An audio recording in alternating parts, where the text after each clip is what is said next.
네, 그럼 마판 협상에서 합의점을 끌어낼 수 있을지 오늘 전문가 두 분과 함께 좀 이야기 나눠보도록 하겠습니다. 김관우 계명대 교수, 박민식 전 국회의원 자리하셨습니다. 어서 오세요. 네, 안녕하세요.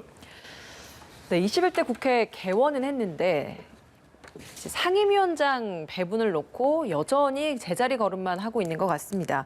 박병석 국회의장이 계속해서 좀 중재를 하려고 노력을 하는 것 같습니다. 그 개원 첫날에도 저녁에 또 모임을 또 주최를 하기도 했고 오늘도 이렇게 다시 한번 만나는 자리를 주선을 해서 계속해서 합의를 좀 끌어내려고 하는 것 같은데 오늘 좀 어떻게 끌어낼 수 있겠습니까? 그러니까 오늘 5시에 이제 원내대표들이죠. 네. 다시 모아서 중재를 지금 시도를 하는 것 같은데 결과적으로 지금까지 그렇게 끌어진 이유는 딱 한 가지죠. 법제사법위원회 위원장 자리를 누가 가져가느냐는 것이죠. 이것이 어떻게 보면 이제 한국에서 상원이 없는데 상원 역할을 하고 있거든요. 그러니까 모든 상임위 법안이 법사위를 통과해야만 본회의로 가는 거기서 자구수정과 법률안 검토.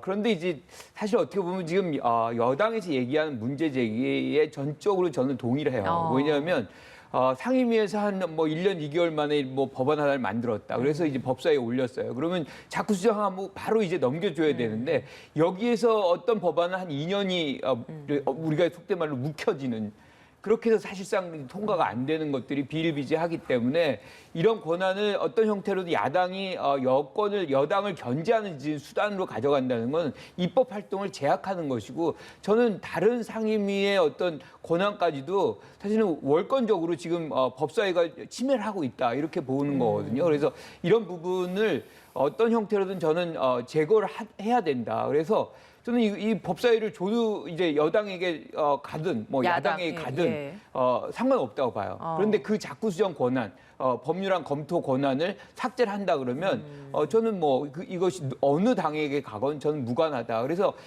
지금 여당에게 제안을 제가 만약 한다면 예결위를 주고 법사위를 가져오고 그 대신에 추후에 민주당이 이 자구 수정 권한과 예컨대 법률안 검토 권한을 삭제를 해버리면 사실상 이런 뭐 일하는 국회 이런 것들이 다 충족이 될 수 있겠다 이렇게 생각합니다. 그럼 반대로 좀 그걸 또 다시 이해를 해보자면 사실 체계작구 심사권이 통합당은 지금 그걸 폐지를 할 수 없다라는 말인데 그렇다면 만약 폐지를 할 수 없다라고 하면 야당에게 주면 안 된다라는 의견이시라는 건가요? 그렇죠. 여태까지 사실은 야당들이 그게 뭐 지금의 여당도 마찬가지로 다 활용을 했어요. 그런데 그러다 보니까 법안이라든가 국회가 굉장히 진행도 잘 안 되고 항상 이거를 정쟁의 수단으로 활용하는 저는 이런 부분이 국민들의 어떤 눈높이에 국민들이 기대하는 측면에서 입법 활동에 부합하느냐 그렇다 그러면 저는 전적으로 반대되는 효과를 가져오고 있다 이렇게 알겠습니다. 보기 때문입니다. 예, 어떤 입장이십니까? 그러니까 우선 그 여야 협상의 전망에 대해서 제 개인적으로는 아마 잘 될 것 같습니다. 오늘이요? 뭐 오늘이든 또 내일이든 뭐 조만간에 왜 그런가 하면은 뭐 통상적으로 개원 협상 보통 한 뭐 40일, 50일 걸렸지 않습니까? 예. 지금 그 스피드를 보면은 상당히 빠른 거죠. 사실 김태년 원내대표가 뭐 국회의장 또 상임위원장 뭐 며칠까지 구성 안 하면 하늘이 뭐 두 쪽 난다 하는데 여태까지 수십 년 동안 40일, 50일 있다가 국회 개원해도 하늘 두 쪽 안 났지 않습니까? 뭐냐 하면은 이것은 오래된 관행으로 정착이 돼 있는 거예요. 그런데 예를 들어서 축구 경기를 하는데 11명 축구 경기를 하지 않습니까? 갑자기 이제 9명씩 축구 경기를 하자라고 하면 합의가 돼야 되는 거죠. 왜냐하면 이것은 국회 운영에 관한 룰이기 때문에 룰인데 상대방이 동의를 안 하면은 어떻게 돼야 됩니까? 기존의 관행대로 가야 될 수밖에 없는 거죠. 그리고 두 번째는 현실적으로 봐서 제가 볼 때는 예. 여당이 이 법사위원장이다 예결위원장을 양보한다고 해서 큰 손해가 없어요. 그리고 야당 입장에서는 주호영 원내대표 입장에서는 법사위원장을 예를 들어서 뺏긴다라고 하면은 사실은 뭐 이거는 그 당내 반발을 막을 수 있겠습니까? 막다른 선택지가 없는 거죠. 그래서 이런 정치적인 그동안의 관행을 고려하면 뭐 큰 그것이 아니기 때문에 저는 조만간에 협상 타결될 거로 전망하고 있습니다. 그러니까 협상이 타결이 되려면 지금 쟁점이 되는 부분에 대한 서로 간의 의견이 일치가 돼야 되는 건데 그 부분이 지금 김 교수님이 짚어주셨던 그 법사위 부분이고 특히 법사위 내에서의 체계작구 심사권, 그러니까 법사위의 권한 문제잖아요. 근데 이제 네. 거기에 대해서 통합당은 포기할 수 없다라는 부분인데. 그렇죠. 통상적으로 이번 국회뿐만 아니라 과거의 모든 국회에서 법사위의 체계작구 심사권에 대해서 문제제기가 있었던 것은 사실입니다. 예. 그렇지만 그 관행의 혜택을 가장 많이 본 사람이 누구냐? 지금 여당이에요. 지금 여당이 야당일 때 그 법사위에 쟁쟁한 야당 의원들이 지금 여당 의원들이 포진을 해서 쉽게 말해서 법안 제동을 많이 걸었죠. 그래서 저희 입장에서는 왜 발목 잡냐 이렇게 이제 비판도 하고 했는데 그것이 물론 상대방 입장에서는 발목 잡기로 비춰질 수도 있지만 예. 또 국민의 기본권이다 또 행정부를 견제한다 이런 차원에서는 순기능적인 측면이 있었기 때문에 여태까지 그 관행이 지속돼 온 것 아니겠습니까? 예. 그것이 체계작구 심사권이 큰 헌법적인 문제가 있었다라고 하면은 어떻게 그게 수십 년 동안 지켜져 왔겠습니까? 그래서 합의는 조만간 도출될 것 같고 그리고 네. 법사위와 예거리가 다 야당 몫으로 일단 배분이 되는 순으로 정리될 것 같다. 저는 그렇게 전망을 하고 하나만 제가 더 예. 지적을 하고 싶은 것은 만약 지금 21대 국회가 막 출발하는 마당에 이제 180석 슈퍼 여당의 힘을 보여주겠다라고 해서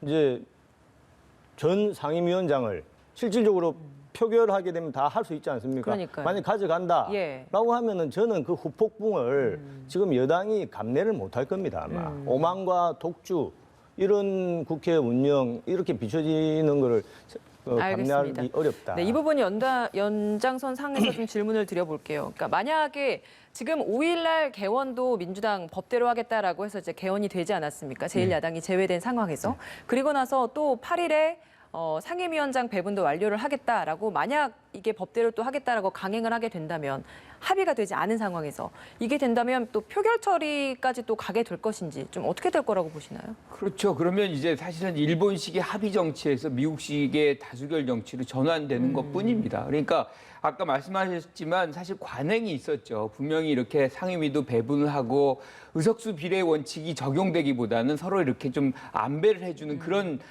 일본식 합의 정치가 우리 정치에 굉장히 관행처럼 왔었어요. 그런데 국민들도 이 부분에 대해서 굉장히 지쳐하거든요. 그러니까 관행이 법보다 우선하느냐.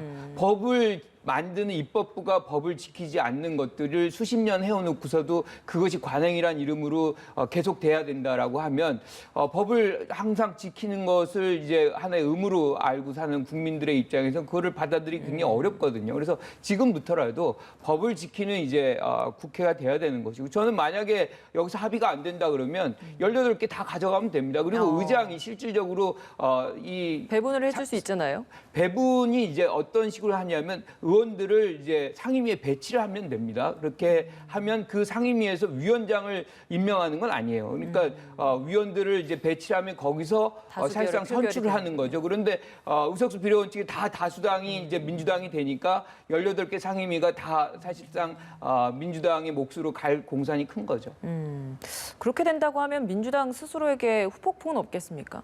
후폭풍 당연히 있죠. 지금까지 했던 관행이라는 것이 있고 사실 이렇게 배분을 해줬다는 거는 여당이 위원 부담을 책임을 조금 나누자고 하는 거거든요. 이만큼 가져가고 내 이만큼 이제 가져오고 그 대신 이제 이런 합의 정치를 가져가서 네. 국회의 어떤 부담을 서로 나눠 갖자는 건데 이런 식으로 이제 일방적으로 가면 사실은 뭐 모든 책임을 지금 여당이 다 지고 가야 되는 그런 부담도 충분히 있다. 예. 오늘 5시에 마지막 단판을 짓기 위해서 만나게 되는데 과연 어떤 합의점을 좀 도출을 낼 수 있을지 저희가 그 모습 좀 잠시 후에 또 보여드리도록 하겠습니다. 주제를 좀 바꿔볼게요. 기본소득 이야기. 김종인 비대위원장이 제시한 이 기본소득 요즘 정치권에서 굉장히 좀 뜨거운 것 같습니다.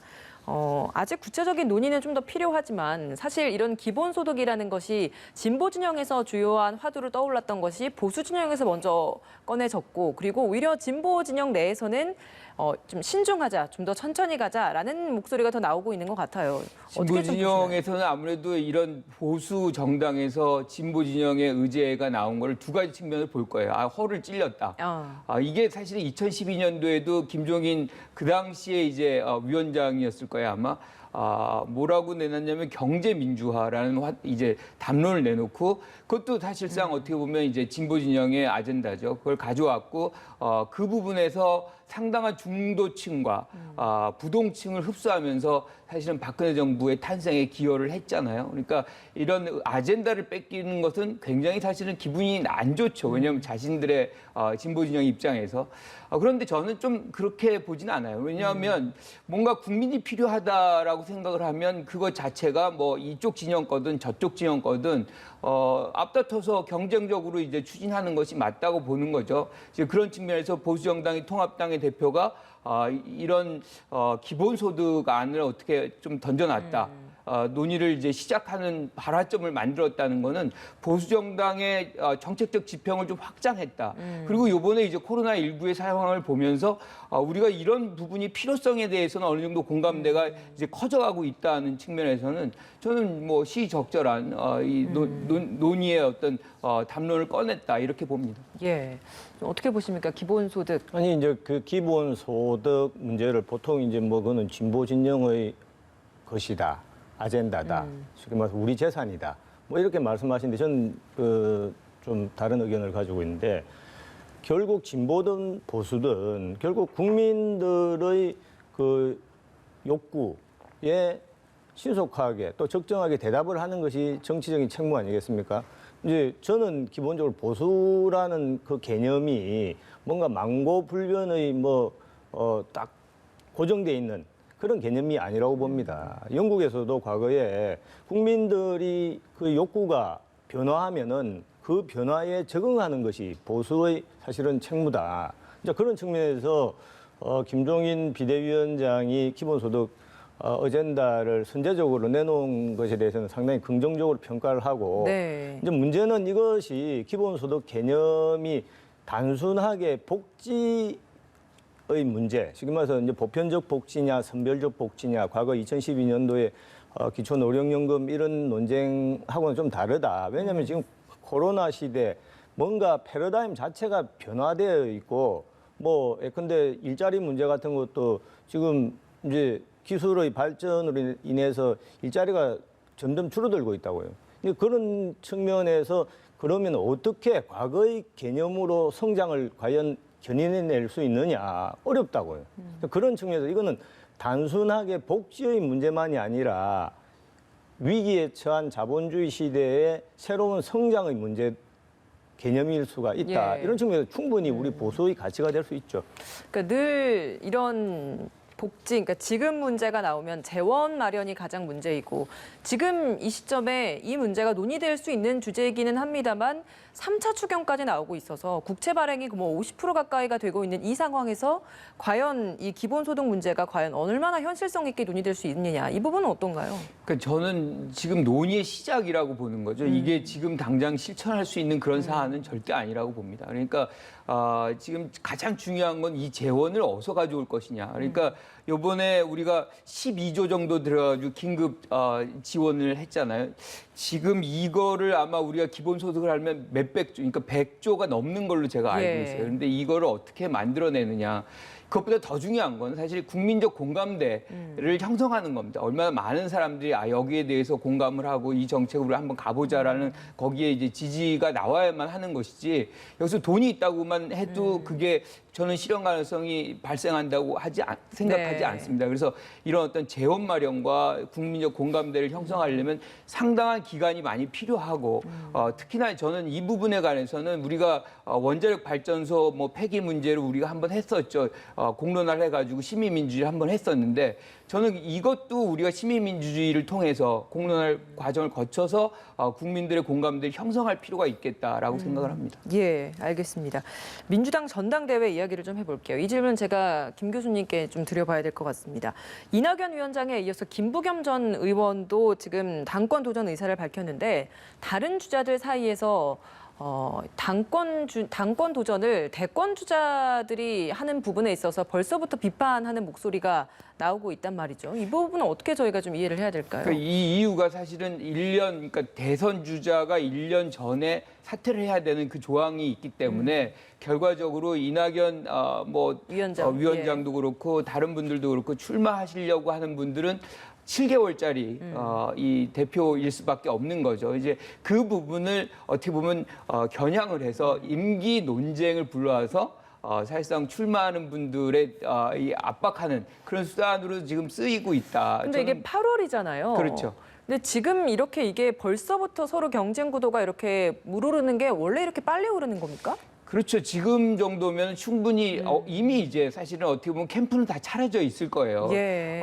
벌써 한 6개월 전부터 준비합니다. 그러니까 많이 진행이 됐을 텐데 지금 이 상황 속에서 누가 이제 더 빨리 우위를 점하느냐의 게임에서 임기 논쟁이 어떻게 보면 언더독이죠. 좀 지지율이 좀 아래에 있는 분들한테는 유리한 어떤 이슈라고 생각하는 거니까 지금 얘기를 하고 있는데 어떻게 보면 지금 이 8월이 지나고 가을에 접어들면 곧바로 대선 국면이 됩니다. 대선 국면이 되면 대표 중심으로 당이 운영이 되는 것이 아니라 당의 구심력은 거의 대선 주자들에게 갈 수밖에 없는 거예요. 그런데 지금 출마를 안 하시는 분들이 당대표를 유지하는 것이 좋은지 출마하시는 분이 사실 당대표를 유지하는 것이 좋은지 다른 이렇게 이분화됐을 때의 혼란성도 우리는 고민을 해봐야 된다. 그러니까 민주당 같은 경우에 이제 당대표가 따로 있고 대선 주자 여럿이 있으면 그것이 공정한 대선 경선 관리다 그렇게 얘기할 수도 있지만 책임지는 부분에는 또 다른 혼선도 또 예상할 수 있다. 이렇게 생각합니다. 예. 박 의원님 다른 당 이야기라서 지난번에도 이제 하실 말씀은 없다고는 하셨습니다만 그래도 타당 입장에서 보시기에 지금 다른 당의 이런 전당대회 움직임도 충분히 좀 많이 주시를 해봐야 되는 대목이라서 지금 이렇게 다른 주자들이 대권 도전을 하겠다라는 주자들에게 당권 도전에 대한 부정적인 입장을 표시하는 데 있어서 이낙연 위원장이 혹시나 이런 당권 도전을 제고할 가능성도 있다라고 보시나요? 지금 지난번에도 제가 그런 말씀을 드렸는데 저희들은 우선 저희 당이 여러 가지 시급한데 그냥 관전자의 입장에서 많이 이제 논의되는 것이 그분이 당권 도전 포기한다 안 한다를 떠나가지고 우선 이제 여당에는 훌륭한 또 대권 주자 반열에 있는 분들이 많이 계시지 않습니까? 저희도 그걸 이제 벤치마킹해서 좀 활력을 이렇게 해야 된다 이런 이제 숙제가 있고 다만 이제 그냥 시중에 떠도는 여러 가지 이야기 중에 이낙연 지금 그 의원 요번 이제 되지 않습니까? 과연 끝까지 이 대권 주자가 될 것이냐 많은 관심이 있던데 네. 좀 어렵지 않냐? 왜냐하면 대권 주자로서 예, 어렵지 않냐? 어떤 부분 때문에 이제 이른바 지금 여권의 이제 그 실세 그룹이라 해야 됩니까? 예. 친문이죠.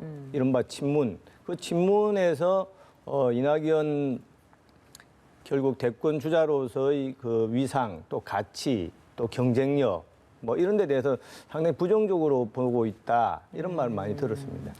그래서 관전자 입장에서 흥미롭게 보고 있죠.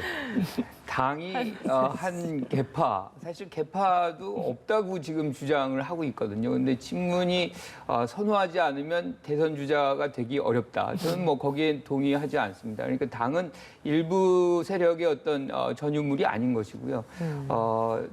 당의 가장 중요한 목적은 정권 재창출이거든요. 그래서 정권을 재창출할 수 있는 인사가 있다면 누구든 그것은 가능하다. 그래서 이낙연 의원의 어떤 가능성 저는 굉장히 높이 보고요. 지금 국민들 입장에서는 지지율로 지금 그 선호도를 보여주고 있잖아요. 그걸 우리가 아니다라고 얘기할 수 있는 근거는 사실상 객관적인 것은 없다. 그래서 지금 나와 있는 거는 지지율이기 때문에 그 부분을 보고서 판단을 할 수 있겠다 이렇게 생각합니다. 예. 마지막으로 이 질문 좀 드려보겠습니다. 탈북민 단체 대북전단 살포에 대해서 북한이 반발을 하면서 두 번 연속으로 비판 담화를 냈었죠. 여기에서 통일부도 입장을 밝혔는데 오늘 발표한 내용을 보면 남북 간의 합의사항을 이행을 해야 한다라는 입장이었습니다. 구체적인 조치에 대한 언급은 없었습니다. 그 이전에는 뭐 법에 대한 마련 이런 언급도 있었습니다만 오늘은 이런 좀 언론적인 이야기를 했었는데 우리 정부의 대응은 어떻게 좀 보시나요? 원칙론적으로 접근하는 것 같고요. 저는 이게 맞다고 봅니다. 북한이 압박을 한다 그래서 뭐 구체적으로 우리가 어떤 걸 하겠다라는 것들을 직접적으로 대응하는 것은 지나치게 그들의 요구를 수용하는 것이고 또 북한도 이런 요구를 하려면 예컨대 GOP 사격이라든가 뭐 방사포 발사라든가 합의 위반한 부분에 대한 것들을 같은 선상에서 상호주의 입장에서 논의를 해야지 우리에게만 요구를 해서는 안 된다. 그런데 분명히 우리가 이제 판문점 합의에 스피커하고 확성기하고 또 이 전단의 문제는 합의를 했어요. 그러니까 지켜주는 것이 맞다. 예. 뭐 어떤 이제 지성호 의원 같은 경우는 북한 주민의 알 권리 차원에서 보내야 된다라고 말씀을 하시지만 사실 북한 주민도 알 수 있으면 좋죠. 근데 문제는 이렇게 해가지고 우발적인 충돌이 발생을 할 경우에 접경지에 있는 주민들의 안보는 그럼 누가 지켜주나요? 우리가 2014년에 전단지 발포 날렸을 때 북한에서 사격을 했고 우리 대응 사격을 했거든요. 충분히 이 우발적인 전쟁, 뭐 전투 충분히 가능합니다. 그래서 우리나라의 이제 국회의원이 국민의 대표가 분명히 그분도 되셨기 때문에 북한 주민의 알 권리 이전에 이 한국 주민들의 안전을 생각하는 그런 국회의원이 돼 주시길 바랍니다.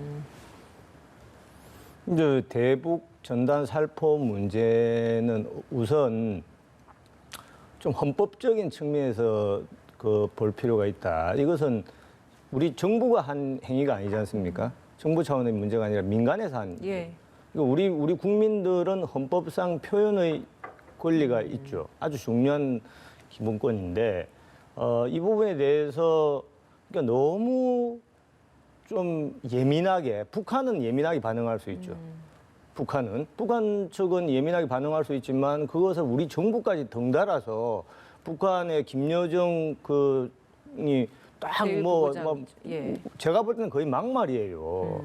거의 막말 수준에 가까운 비난을 하니 우리 정부가 그냥 예 알겠습니다 라고 국민들이 보기에는 너무 저자세로 그럼 법까지 만들겠습니다. 전단살포 금지법을 만들겠습니다 라고 하는데 아까 헌법상의 그런 표현의 자유라는 측면에서 정부가 일반 국민이 시민이 하는 행위를 무조건 강제할 수 있느냐 이런 데 대해서 큰 문제가 생길 수 있는 것이죠. 물론 그런 분들의 아주 전단 살포를 무조건 허용하지 않는 데 대해서는 반대입니다만은 예. 굳이 그렇게 강제적인 법까지 동원 안 하더라도 여러 가지 또 방법이 있지 않습니까? 완화시킬 수 있는 방법이. 근데 그런 거를 대책을 마련하고 좀 검토한다 이런 정도로 나갔으면 괜찮을 건데 우리 국민 눈높이에 맞지 않게 그냥 북한의 그런 아주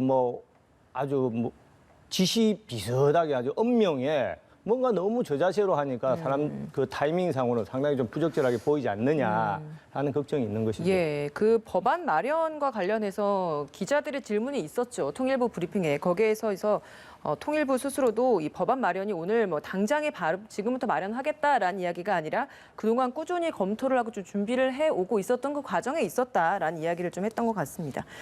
네, 주제를 좀 바꿔볼게요. 정의연 위안부 피해자 쉼터인 마포구 평화의 우리 집 소장이 어제 자택에서 숨진 채 발견이 됐습니다.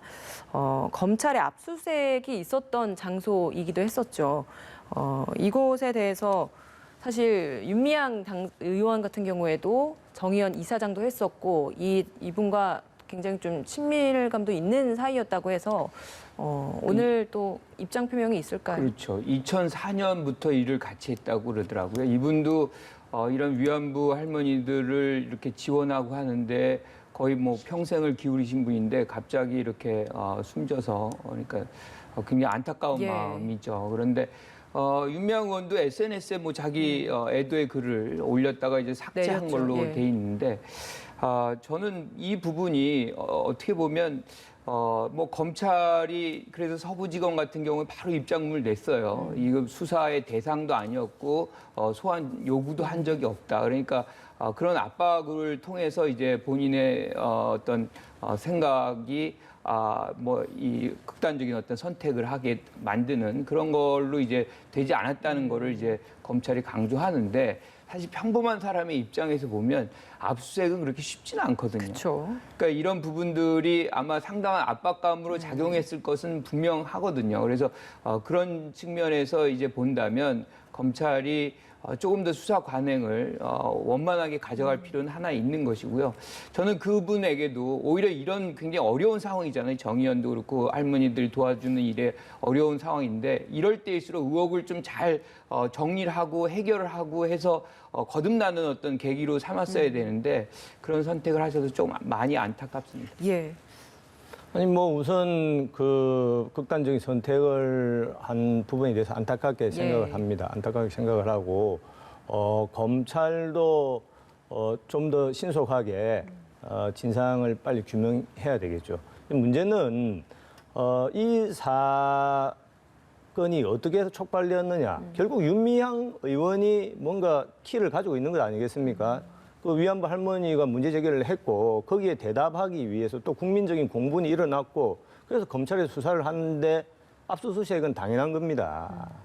그래서 이런 부분에 대해서 오히려 수사가 지지부진하는 그런 거로 작용해서는 안 되고 오히려 그분의 안타까운 죽음이 왜 그분이 극단적인 선택을 한 것이냐, 도대체 어떤 역할을 했느냐 이런 점에 대해서는 윤미향 의원이 사실 검찰보다도 더 빨리 좀 의혹 해명 차원에서라도 본인이 선제적으로 뭔가 뭐 성명서를 발표한다든지 그런 조치가 있는 것이 저는 필요하다고 봅니다. 예, 뭐 오늘은 당장 할 수 있는 답변이 없다라는 입장을 밝혔는데요. 뭐 추후에 관련된 입장을 밝힐지는 좀 더 지켜보도록 하겠습니다.